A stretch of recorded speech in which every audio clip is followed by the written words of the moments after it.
Now we're going to start the press conference by Prime Minister Kishida. The Prime Minister will deliver some remarks. Thank you. And today, the Russian invasion into the Ukraine, then the crude oil prices and new COVID-19, we are facing various challenges. Let me talk about those challenges lying ahead of us. First, let me talk about the Russian aggression on Ukraine. Russia has invaded Ukraine. This is a forcible, unilateral attempt to change the status quo. Not only Europe, but Asia and international order is being damaged and rattled by the act. This is a clear violation of international laws. I'd like to put my serious blame on Russia. This is indeed an attempt to change the status quo forcibly. We can never accept what Russia is doing. This is the core of the international community, and protecting that is quite important given the current tensions in the security situation in East Asia. For Japan's diplomacy and the national security, this matter is a matter of great importance indeed. Japan is working in tandem with the international community. They like to act firmly. The Russians' nuclear deterrent forces increase their warning level. This is never, and we can never accept that. Japan is the only country that suffered nuclear bombing. I'm from Hiroshima Prefecture, which suffered nuclear attack in the past. Threat by nuclear weapons, use of nuclear weapons. We will never accept that. And this is a message I conveyed in the summit meetings and international arenas as well. Japan, sovereignty and territorial integrity, then one's country, their family members. Ukraine people are working very hard to serve those purposes. Our mind is with those people in Ukraine. I'd like to support the Ukraine, then the people. There are the Ukraine refugees to neighboring countries, including Poland, UNHCR, and UNICEF. Through those organizations, we are working in cooperation with them. Then we're going to extend the $100 million of emergency support. We'd like to show the solidarity in the people of Ukraine. From Ukraine to Poland, there are people going to third-party countries. We'd like to step forward to accept those people to Japan. Japan is working with the international community and G7 members. Japan is going to execute very strong sanctions against Russia. In that respect, the Russian officials, including President Putin, then they're putting a freeze on their assets. And today, the Russians conglomerate oligarchy, we made a decision to put freeze on the asset of the company. We have financial measures together with Europe and the United States and to isolate Russia from the world economy, the international financial system. We have restrictions on trade and business with the Russian Central Bank. And today, the 7 Russian banks are out of the SWIFT. We have taken internal measures to make it happen. We have a list of items, semiconductors, and we have to extend. We have a sanction as well to enhance export control of those items. And it is a clear involvement of Belarus in the aggression of Russia. President Lukashenko and other officials and organizations. We have sanctions and export control measures against the Belarusi officials and organizations. We are giving utmost to give protection to Japanese nationals living in Ukraine. Yesterday, I had a meeting with the Polish Prime Minister Morawiecki by telephone. Then I asked for the cooperation for the entry of Japanese nationals from Ukraine to Poland.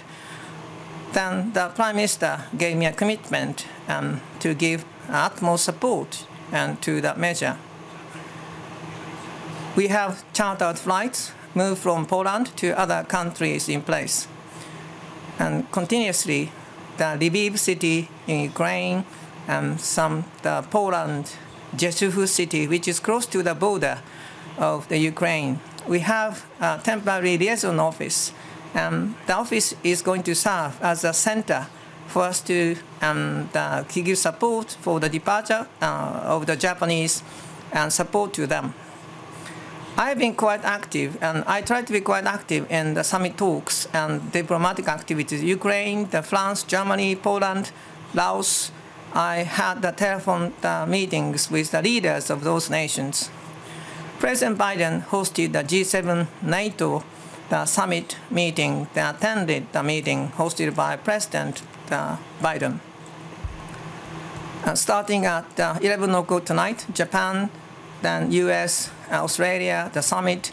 I'm going to attend the online meeting and to exchange opinions with those leaders about the developments in Ukraine. Situations change the day-to-day. In executing sanctions, and we're going to work in lockstep with the G7 nations. We are encouraging other Asian nations to stay in the same boat in our attitude against Russia. In response to what's happening right now, the crude oil prices are spouting. Crude oil price, one major index. WTI is a representative index. That's the future price of the crude oil. At the end of last week, $91 one barrel. That was the price last week, but this morning the price was $110 per barrel. So there was a spike of the crude oil price. With the situation, the impact on people's livelihood and companies' activities need to be minimized.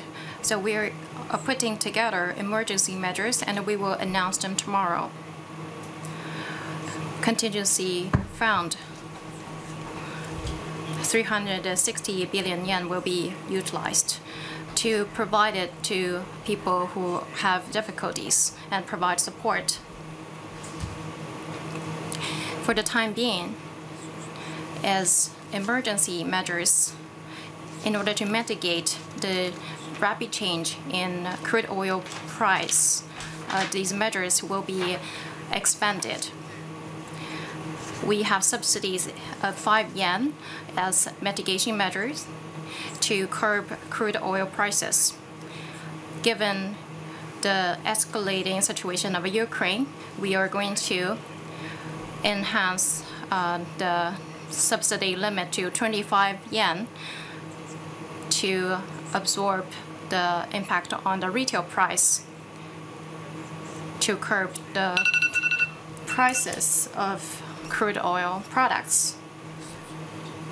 And also for fisheries, the price increase of oil, the subsidies will also be expanded. And also for taxi drivers, LT gas, the price increase part will also be compensated at the same level as mitigation measures.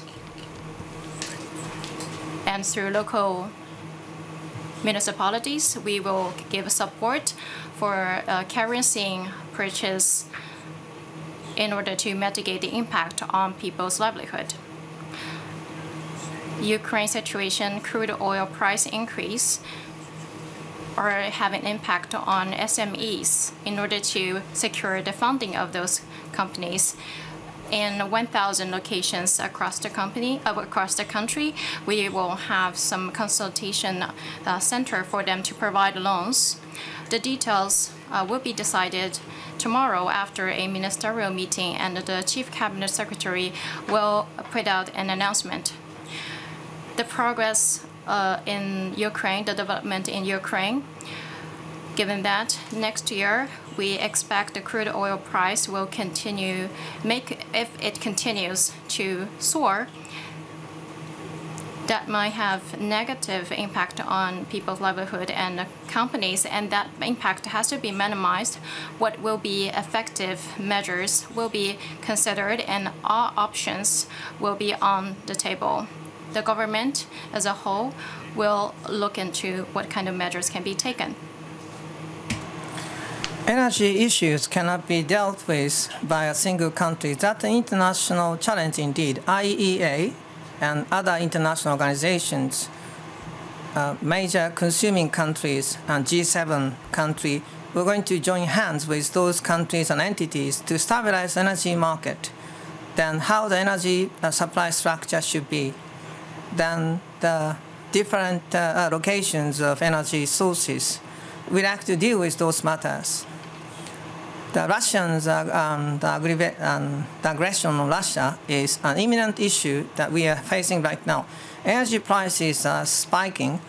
Then we'd like to minimize the negative impact on the Japanese economy. Then we will try harder on the energy saving, petroleum gas consumption, then will be minimized. And I'd like to ask for your cooperation to make it happen. People in Japan, each one of you, and I hope you understand what we are trying to do.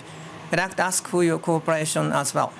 The next topic is what the government is doing for COVID-19. First off, there are people who are infected with COVID-19 and they are suffering. I'd like to express my sympathy for them. There are people who died due to this disease. I'd like to express my cordial condolences for those people. Then there has been a pandemic nationwide. And this week, and last week, this week, and on 19 days in a row, the comparison from the previous week, this week is less than 1. There is a clear sign of improvement of COVID-19 infection, but in some regions, there is an increasing number of people under critical conditions, and we have some clusters. And after the infection rate, and still in some prefectures, the sick bed occupancy rates are very high, or still high in some prefectures. As I said 2 weeks ago, the best stance of COVID-19 measures, we'd like to take extremely careful. Then we would like to realize the strengthened medical structure systems. We'd like to head for step by step and exit from the sixth spike of the COVID-19. There are 3 points I'd like to share with you today. The first off, on March the 6th, the priority measures to prevent the spread of disease COVID-19 will expire on March the 6th. Fukushima Prefecture, Niigata Prefecture, Nagano Prefecture, Mie Prefecture, Wakayama Prefecture, Okayama Prefecture, Hiroshima Prefecture, and Kochi Prefecture, Fukuoka Prefecture, Saga Prefecture, Nagasaki Prefecture, Miyazaki, Kagoshima. In 13 prefectures, the measures will be lifted, no extension. The measures will be lifted on March the 6th. In the meantime, there are 18 prefectures. On the final day of the vacation, the measures will be extended to March the 21st. For about 2 weeks, the measures will be extended. In those prefectures, the Omicron variant infection is being stabilized right now, but the sick bed occupancy rates are still high in those prefectures, and therefore, we listen to what the local government's people have to say. We have decided to make a very careful decision on that matter. We'd like to ask for advice, opinion from experts. They will report to the Diet, then there will be official decision made by the government. When we have a crystal clear exit from the sixth wave, then we'd like to proceed with initiatives and to restart or kickstart Japanese economic activities. The current variant may be being replaced to BA.2 that may further deteriorate the infection situation, we need to pay attention to that. If there's any sign of deterioration, we need to take actions. The second point is about vaccination. Local governments, SDF, and the medical workers, thanks to their cooperation, in mid-February, we achieved 100 million doses per day. The vaccination pace has gone up, and we also delivered 60 million for them to deliver vaccination at workplace. And we want to vaccinate as many as people possible, and we're going to extra mile on that. The third point, border measures. From March the 1st, we will relax the framework. Barring tourism purposes, we resumed accepting foreign nationals' entry. And the application will start, and already more than 160,000 applications to entry have been processed. And there is more demand for returning to Japan in May. So from March the 14th, we will enhance the total number of daily limits from 5,000 to 7,000.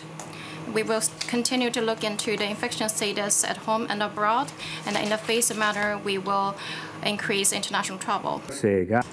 Many foreign students can come to Japan as they wish when the school year starts, and many foreign students have concerns about the entry to Japan. Due to COVID-19, for the past 2 years, as many as 150,000 foreign students are waiting to come to Japan.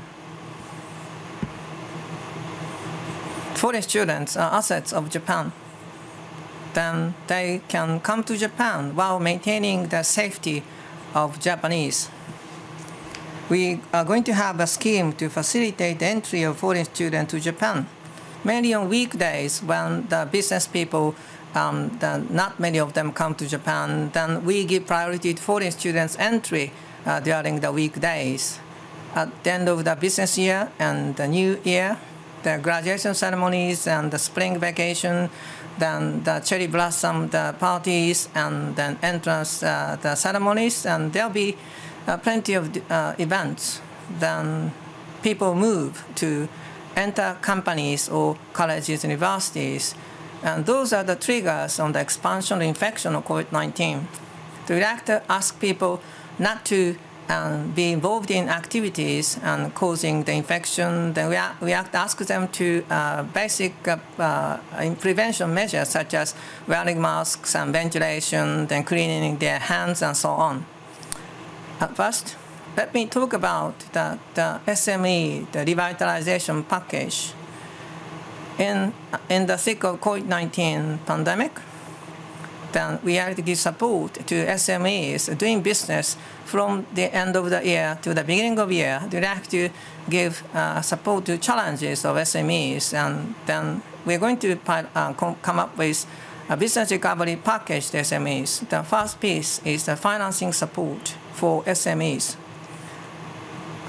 When the conditions of loans are rescheduled, and from government officials send requests to financial institutions, and so that the SMEs will not suffer in financing needs and then around the year.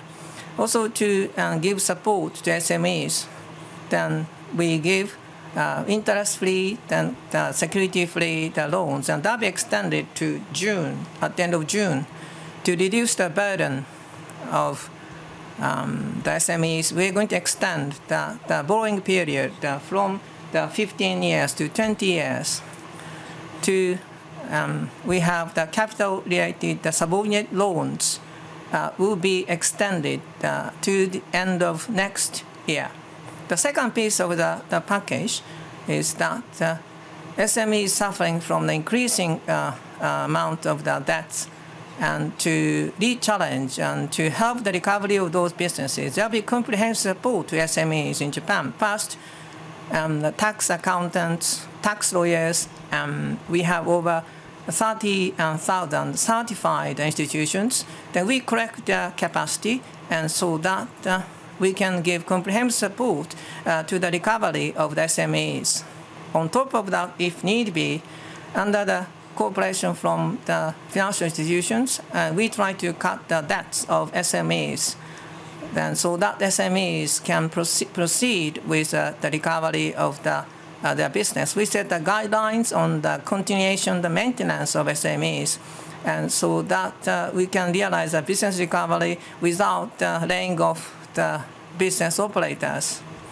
In the 47 prefectures in Japan, the recovery on the profitability, the business rehabilitation, the lead challenge, going to set up a system in place to give support to SMEs, and so that there will be region-wide and nationwide support to SMEs.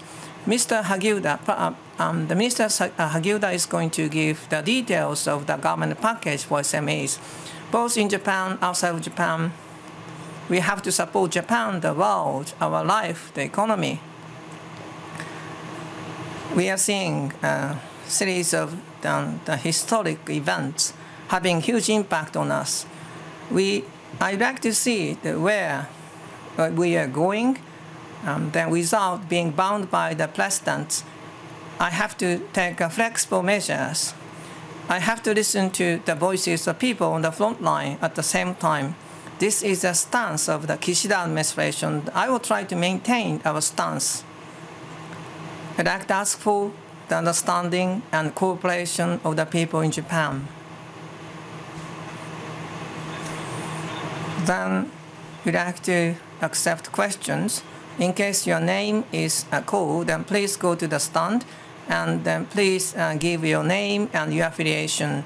You're allowed to ask only one question. I'd like to take questions from coordinators. Mr. Akiyama from Nikkei, please go ahead.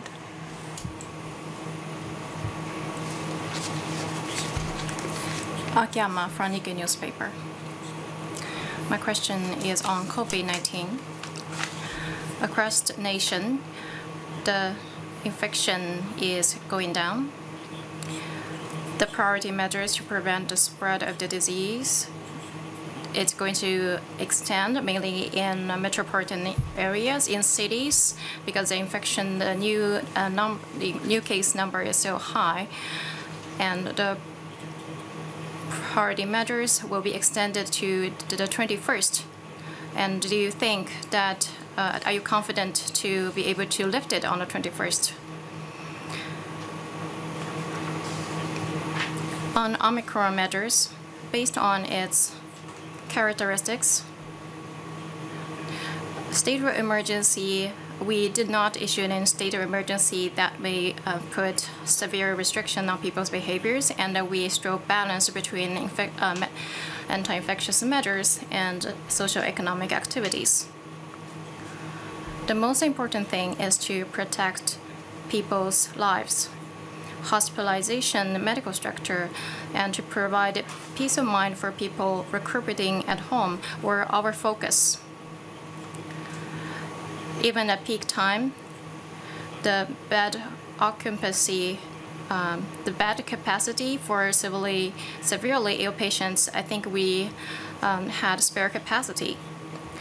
And the number of new infections is on the decline. However, depending on regions, there is a time lag in terms of the number of severely ill patients. Because the increase of that, the bed occupancy rate remains high. In some prefectures, we need to be cautious for these regions, so we decided to extend the priority measures. For those areas where the measures will be extended, we will continue to work in lockstep with local governments to make sure that the medical structure will function, and also based on the characteristic of the Omicron at school and nursing facilities, we will beef up infectious measures, anti-infectious measures, and also beef up the medical system for those supporting hospitals, and also provide more support for operators. Our purpose is to reduce the number of infections and hospitalization. On top of that, you asked about the prospect of lifting the measures. To terminate the measures, we need to look into the bed occupancy rate and also the bed occupancy rate for severely ill patients, and the number of people recuperating at home, and also the number of people who are waiting for the adjustment of recuperation. We need to focus on the trend of those indicators and make a comprehensive decision based on experts' opinions. That's the basic. For the areas where we will extend the priority measures, the termination of the measures, these are the indicators that we will need to consider when we decide if we are going to lift the measures or not.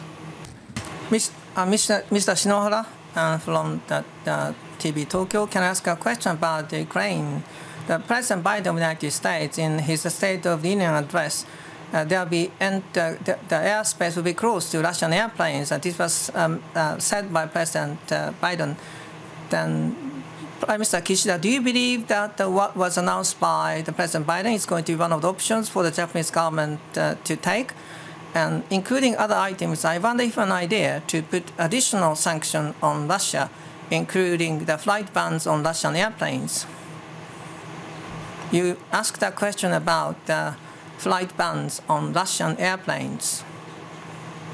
Including those measures, whether or not there will be additional measures to be taken by the Japanese government. And continuously we look at what's happening, what's going to happen in Ukraine. Then based on that, we're going to join the forces with the international community and G7 nations. With that in mind, we have to react appropriately to the changing situations. Then, after understanding what's happening and what's going to happen, there will be the flexible judgment made by the Japanese government.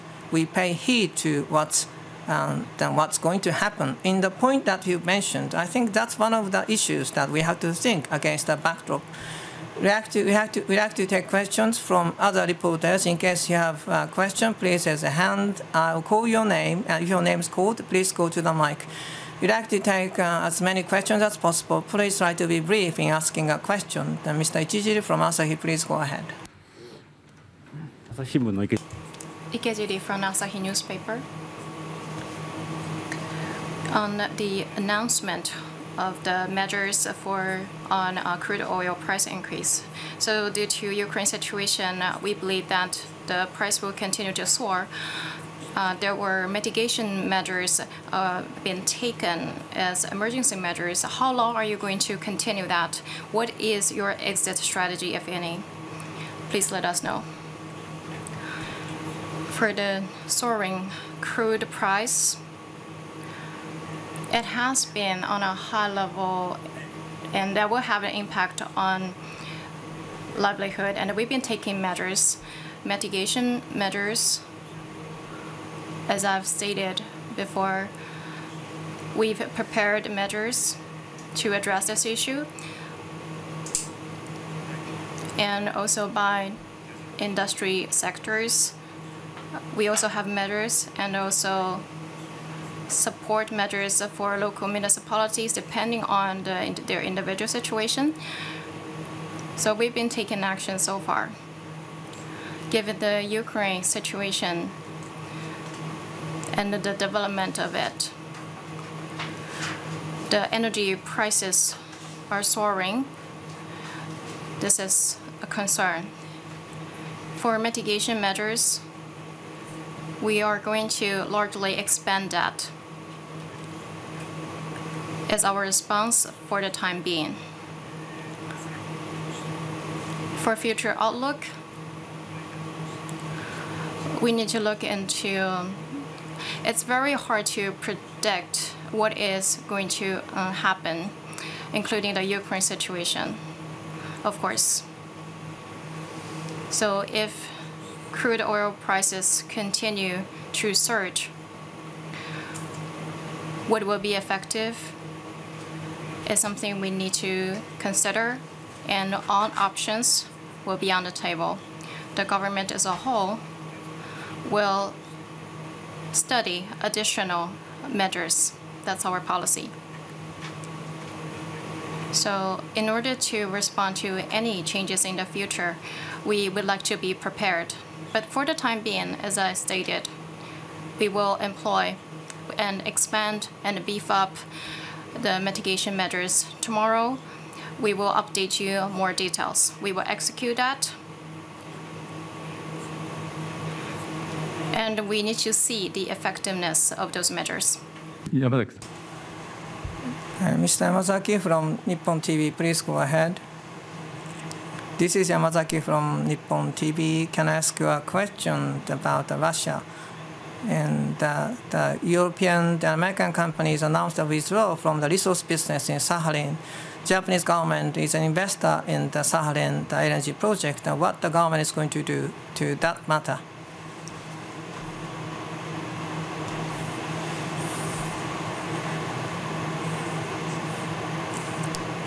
Russia, in response to Russia's aggression on Ukraine, then against the backdrop that they're putting more sanctions against Russia, we are working together with the G7 nations and international community. The stable supply of energy sources is important, and national security is another matter. Then those are the two national interests that we have to protect, whatever it takes. And that is our stance. So therefore, on the point you have mentioned, the stable supply of energy, the national security are the perspectives for us to think about for how Japan is going to react to the situation. We make a judgment on what we have to do. Then I think that's a matter we have to decide by giving consideration to those matters. And there have been the measures taken since the recently we'd like to make a decision. So that's where we are right now. Ikushima-san from Tokyo newspaper, please. Let me ask about the priority measures. You mentioned the hospital beds for severely ill patients, that we had a spare capacity even at peak time. But for people with underlying conditions and elderly people, these are the main people who died, and there's a large number of it. According to Dr. Omi of the subcommittee, the infection numbers remain high. One of the reasons is the third vaccination being delayed. The vaccination was delayed for the elderly people, and there were a lot of people, including elderly people, died. What's your idea on the political responsibility on this? Among the people who passed away, there were people who have underlying conditions. And Omicron variant, before they develop symptoms from the COVID, they died. There are many different cases. However, the death of these people, we need to take them seriously as politicians, as the government. That's the result that we are seeing, and we are very sorry for that.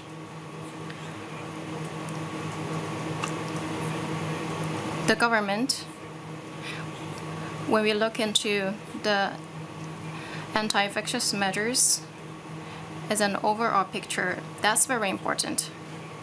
From that perspective, prevention with vaccination, discovery with testing, and the treatment, early treatment with oral medicines. That's a structure that we have built, and the prerequisite is to secure sick beds. As you pointed out, there may be a delay in vaccination. On that point, we will review the measures that we have taken, and I think we have the responsibility to explain. On vaccination, last December, we were still doing the first and the second vaccination, and we had to secure some intervals between the second and the third. And last November, the vaccination was authorized for the third time, and in December we started the third vaccination, and we were working to shorten the interval. As a result,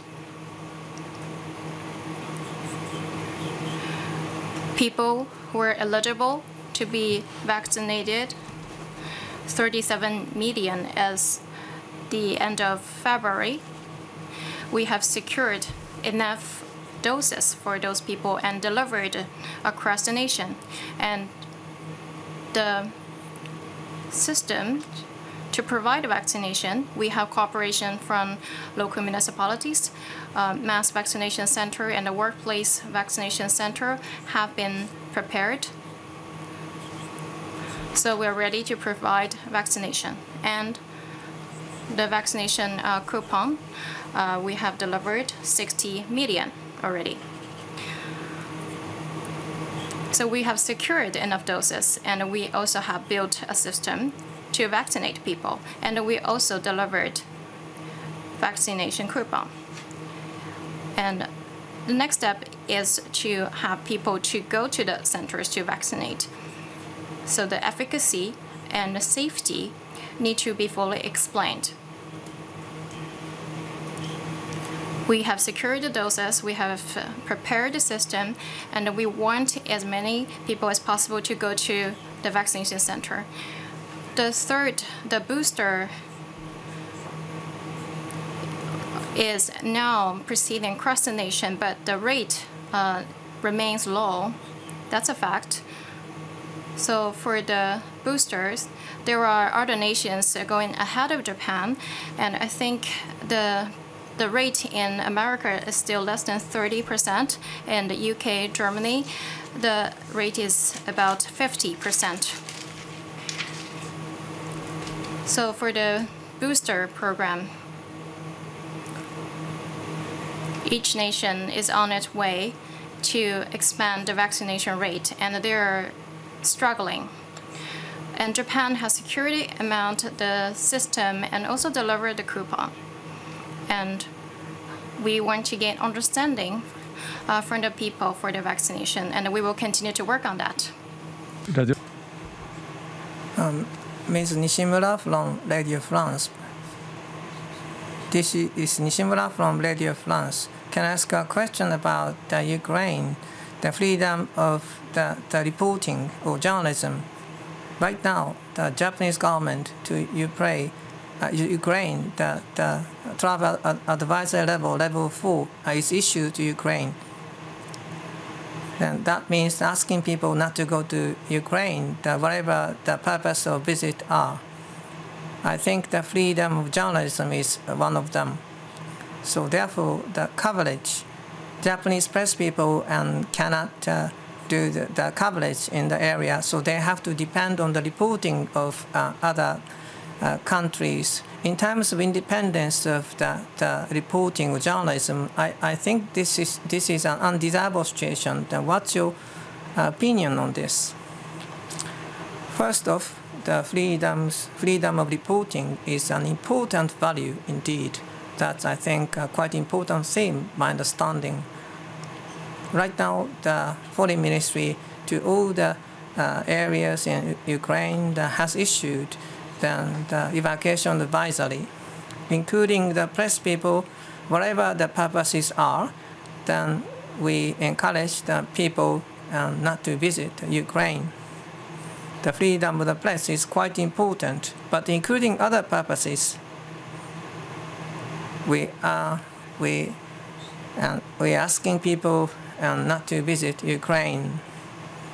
In the Ukraine, as you know quite well, and even now there have been very serious battles going on in various parts of Ukraine.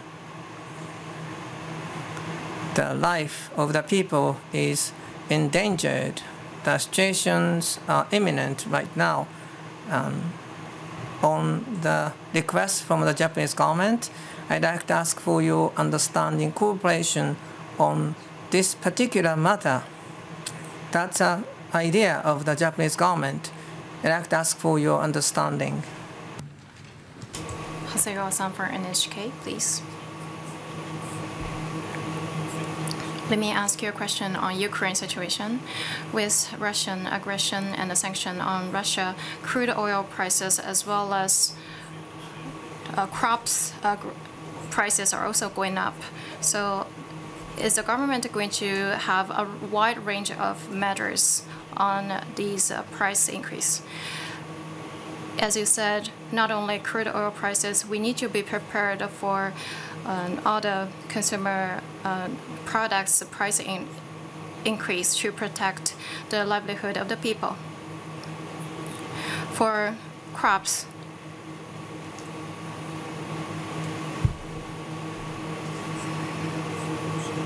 Russia and Ukraine,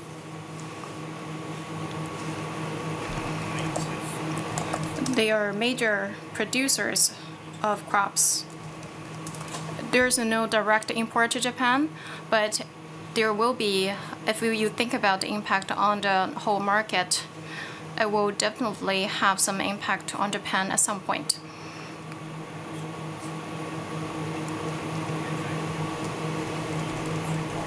So for raw materials, and especially those where we depend on import, we need to think about countermeasures.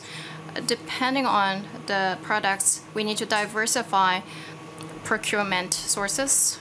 We need to take various measures. So we need to understand what's going on and try to minimize the impact. That's what the government has to do. So each minister in charge on the price increase, what kind of impact can be assumed and what kind of countermeasures can be taken. I'd like to instruct ministers to think about countermeasures. Koyama from Mainichi. Can I ask a question about the sanctions on Russia?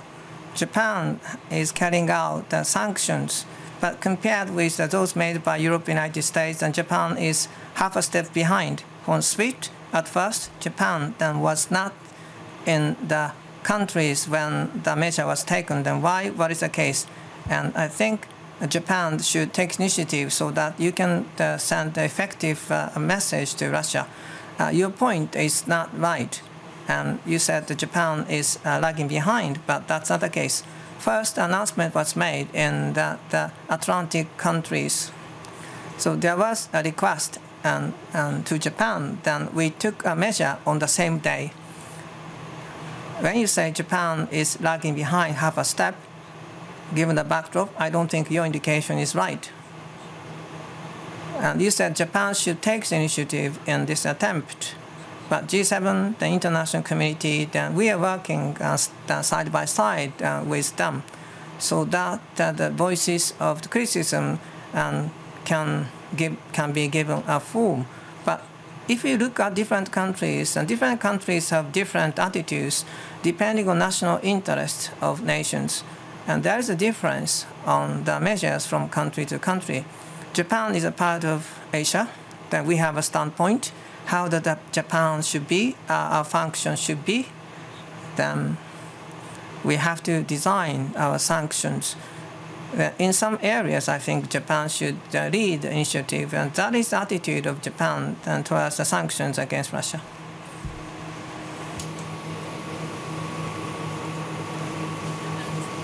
This is Takahara from Japan Times. With Russia's aggression to Ukraine, Germany announced to increase the defense budget to 2% of GDP. So what will that impact Japan's defense strategy, etc.?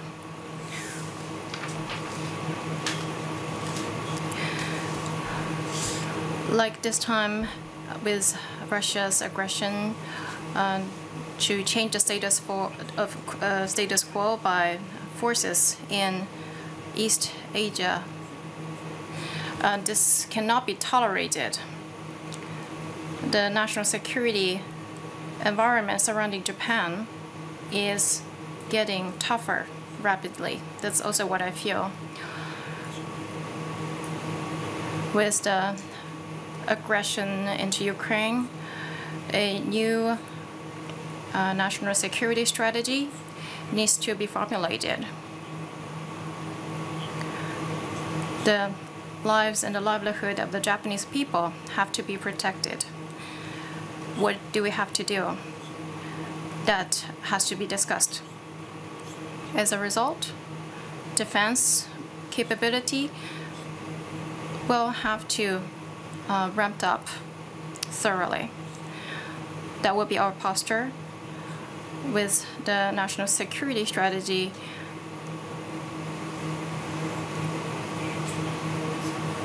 And a new document over national security needs to be discussed. Mr. Dizet, please go ahead. Ms. Dizet, please go ahead. This is the Dizet from Japan Forward. You said that 500,000 people are waiting for the entry to Japan. Then how long do you think they have to wait before coming into Japan? When are you going to lift restriction on tourists coming to Japan? Did I say 500,000? No.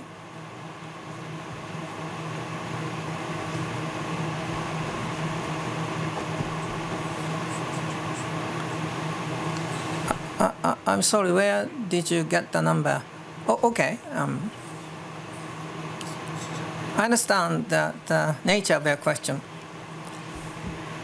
In 2020 and 2021, the foreign people with the authority to stay in Japan, of them, people who are yet to come to Japan, we have about 400,000 people, and they have qualification to come to Japan, but they are not in Japan. Of them, at this moment, how many of them would like to come to Japan? It is not clear. To those people, to respond to the wishes of those people, then how long does it take? I think it's quite difficult for me to give a forecast, but with those numbers in mind, then I have to think about the entry of those people.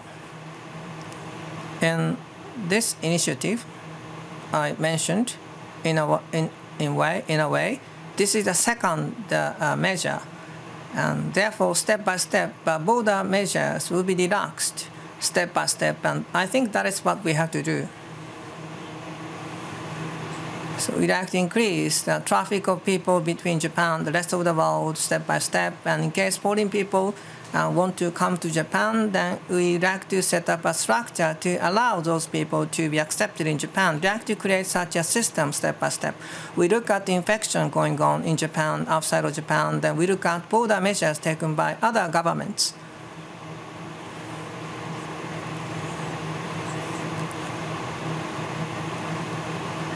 That we have to think about the quarantine systems. With those factors in mind, then entry restrictions will be relaxed step by step so that we can accept a greater number of people come to Japan.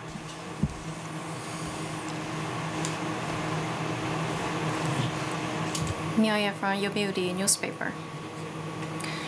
On the acceptance or entry of foreign students, you said that the daily limit will be enhanced to 7,000. The new scheme, among the 7,000, you're going to prioritize foreign students? Is that what you meant? Or separately from this 7,000 cap, if there's any room in the airplane, you're going to accept more. Well, I believe there will be more details to be put out later. The basic stance is to have a limit, daily limit of 7,000 people. And each airline companies, at each flight, they have a certain number per day of passengers. And each flight, X people, each flight, there will be a quota that they are operating. On weekdays, there were more vacant seats. So from Monday to Thursday, mainly with those weekdays using vacant seats, we would like to accept more foreign students. That's the basic idea for the new scheme. So the daily limit is 7,000, but if you only look at weekdays, well, we have the 7,000 limit, but we will have about 1,000 additional entrants on weekdays. So that's what we assume with this new scheme. So in that manner, we are going to utilize vacant seats on airplanes to receive more foreign students into Japan. That's the basic idea of the new scheme. Again, that's it. Mr. Hara from TV Asahi, please go ahead. This is Hara from TV Asahi. Can I ask a question about the emergency over Taiwan? Associated with the Russia's aggression on Ukraine, in case China invades Taiwan, there are fears and concerns about what is going to happen to Japan. Then you mentioned that the establishment of the structures, then Japan's preparedness is complete. If there is any lacking piece, and then how going to improve the situation, preparedness in Japan? It is a matter of course. When it comes to the national security of Japan, then we collect information every day. Then we have to protect the life of people in Japan. Then we scrutinize our preparedness against emergencies. And Japan's current national security structure systems and the alliance between Japan and the United States, those are the different pieces, the deterrence made by the Japan-US alliance. Then we will work flat out, and the government is poised to give a complete protection to the life of people in Japan. But as a matter of fact, missile technologies and various situations are changing all the time. And we have to ask questions about what's happening right now all the time. So therefore, after examining the current status, then we have to ask ourselves whether Japan, in the national security policy, then in the review of various documents, it's quite important for us to ask ourselves whether or not our preparedness is complete in the national security strategies. Going forward, they would have to react to the changes of the situations. The life of the people in Japan will be protected. I think we always have to stretch ourselves. I believe that is the stance of the government on the point you have mentioned. This is Nanao from Nico Nico. Relating to the previous question, you have been saying that you always assume the worst-case scenario in crisis management. So while the risk of nuclear weapon by Russia is heightening, what can Japan do? And is Japan still going to uphold the 3 non-nuclear principles? Do you think that Japan is able to protect its people? About the change in situation, It is highly unpredictable. The defense capacity and the deterrence of Japan-US alliance, these are how we protect the lives and livelihood of the Japanese people, and we safeguard the territory and territorial airspace and seas, waters of Japan, and we would like to continue to safeguard the lives of the people. So on the 3 non-nuclear principles, we are going to uphold those principles. And your question is if whether or not we can protect our people. But we have our defense capability and the deterrence from the Japan-US alliance. We have been protecting Japan. And under the current circumstances, the scheme will continue to function, and we believe we can continue to protect our people and our country. But technologies change, situations change. We cannot sit and wait. We need to prepare ourselves. What is required, that has to be considered, and it is important for us to continue to make efforts. Mr. Kunisada from Kyoto Shimbun, please go ahead. This is Kunisada from Kyoto Shimbun.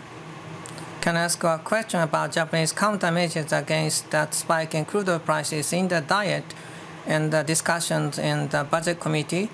Then the trigger clause conditions such as gasoline tax is subject to discussions in the diet. But in the meantime, the MIC's assumption estimate is that the trigger conditions and to put the freeze on the situations, if the measure is effective for a year, then the revenues for local governments will be down by the 500 billion yen. This is according to the forecast of the MIC. COVID-19 infection pandemic is prolonged. Then the local governments are suffering economically. Then the Kyoto City, for example, there aren't many tourists, and accommodation tax revenue is down.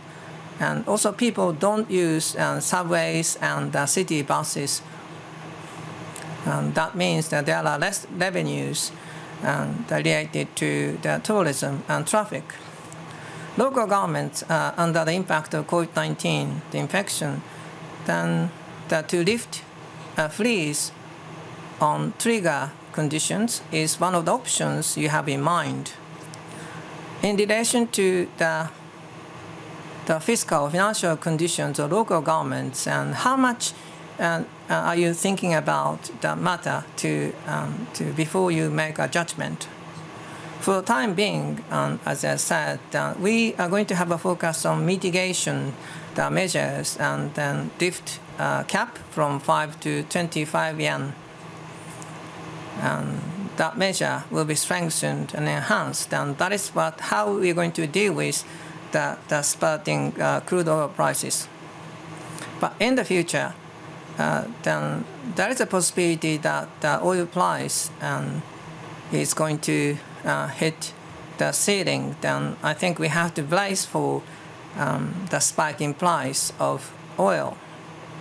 There are plenty of different options, but we have to think about the best initiative for us to take. A trigger clause was mentioned. The lifting a freeze on trigger clause is what you have mentioned. Then what kind of measure is most effective is in my mind. Then I will think about what the government has to do, how the system should be operated. That will be considered, the different cards that we can play. Then we will come up with the best that we can do. That is where we are. There will be an announcement tomorrow on the mitigation measures on the spike in crude prices. Then we have to see how those measures are effective. That is what we have to do for the time being. With that in mind, we have to think about what we should do, we can do next.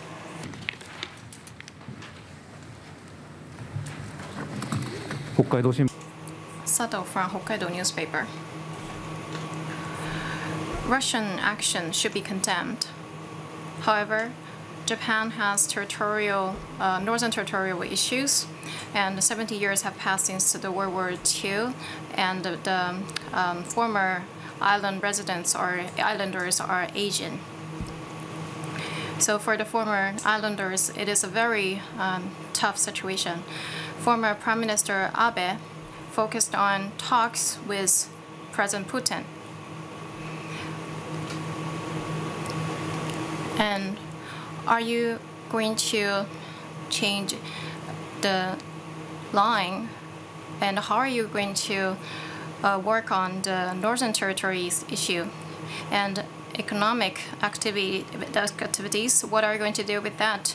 Activities and interactions without a visa, is there still possibility to continue that?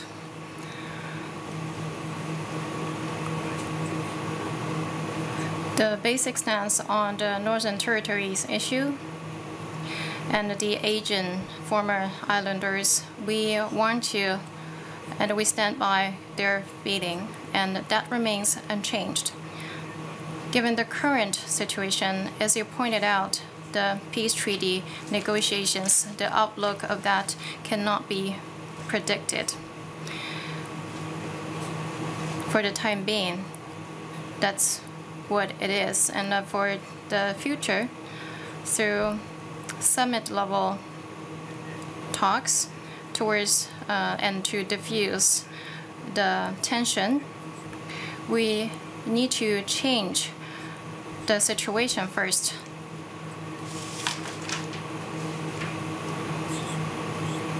And when the tension is diffused, then that's when we can start to think about further future policies. That's the order.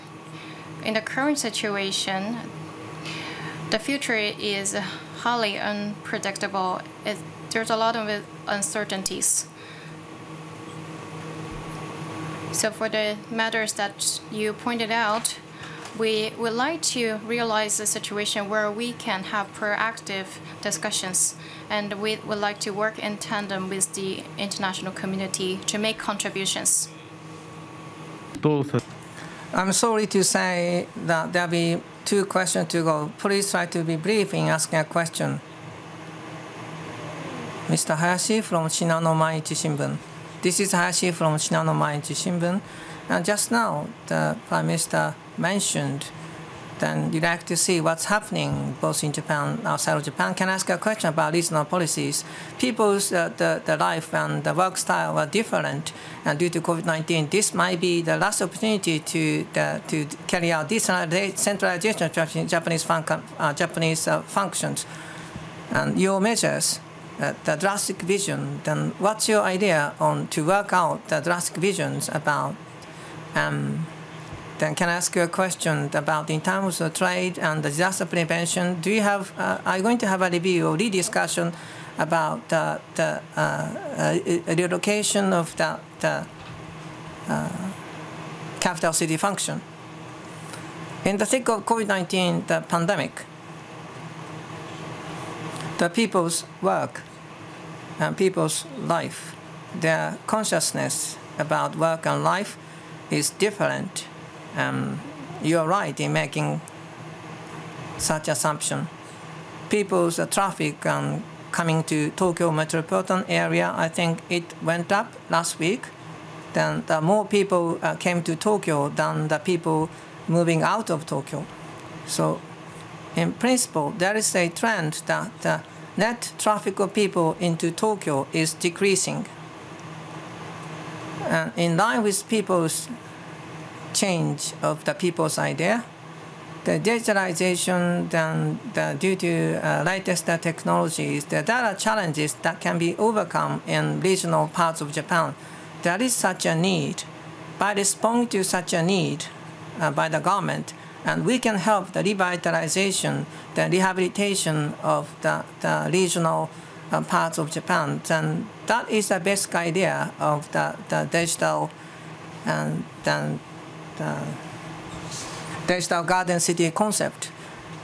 So we'd like to give priority to the digitalization process to the rural parts of Japan, such as the seabed cable going around Japan, then the data centers, 10 data centers in Japan, then optical fibers and 5G networks are going to be established in various parts of Japan. Then remote medicine, then online training, then smart agriculture and fisheries industries. Then for us to digitalize those industries, then we would like to have a grant to promote the digital garden city concept. And using those grants, the implementation will proceed. They'd like to cover all the people in Japan in digitalization. Then we assigned more than 10,000 digital promotion committee members. So we can solve regional problem issues with the help of the digitalization. Then from the rural areas, local areas, to the metropolitan areas, they like to realize the bottom-up growth of Japan. You ask a question about the relocation of the capital city functions. And the 7 ministries and laboratories, training facilities, and 23 organizations, 50 cases. And by 2022, they will start their operations at relocated locations. Such a move has already started. By carrying out those initiatives, the relocation of capital city function itself is, according to a recent discussion, the major discussions have been held mainly in the Diet on the relocation of capital city function to other parts of Japan. It's quite important for us to proceed with the discussions in the Diet. The government would like to give support to the discussions in the Diet. And we would like to get the better of COVID-19 pandemic and to create a new era. The regions are the linchpins of Japan. We'd like to take advantage of the digitalization capacities and we'd like to create tangible results.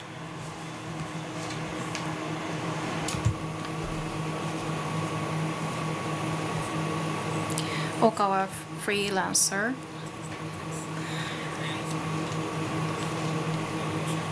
Let me ask you a question about the Treaty 14 Crimea annexation. Since then, Ukraine refugee issues, I have been interviewing that issue since then.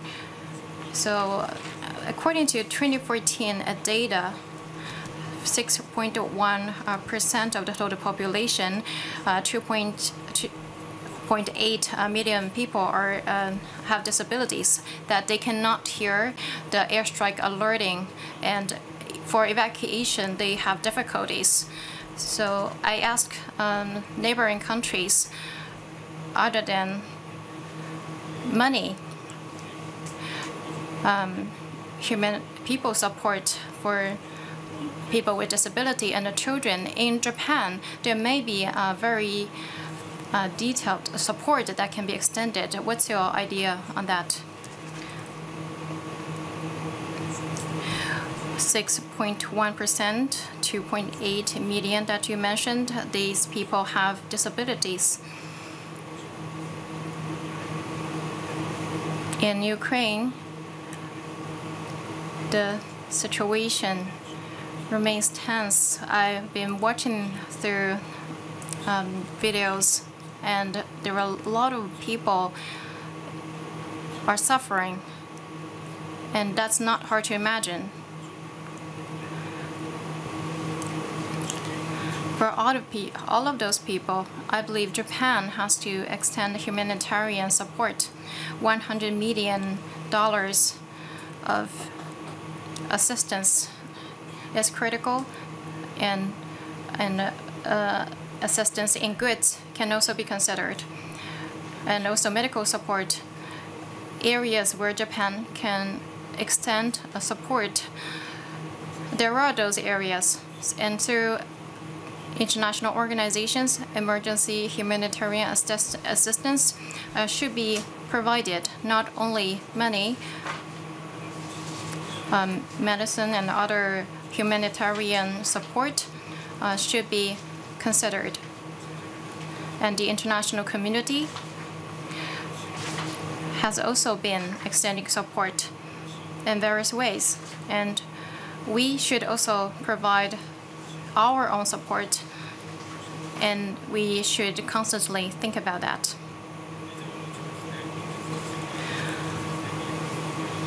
That's all for today's press conference. Thank you very much.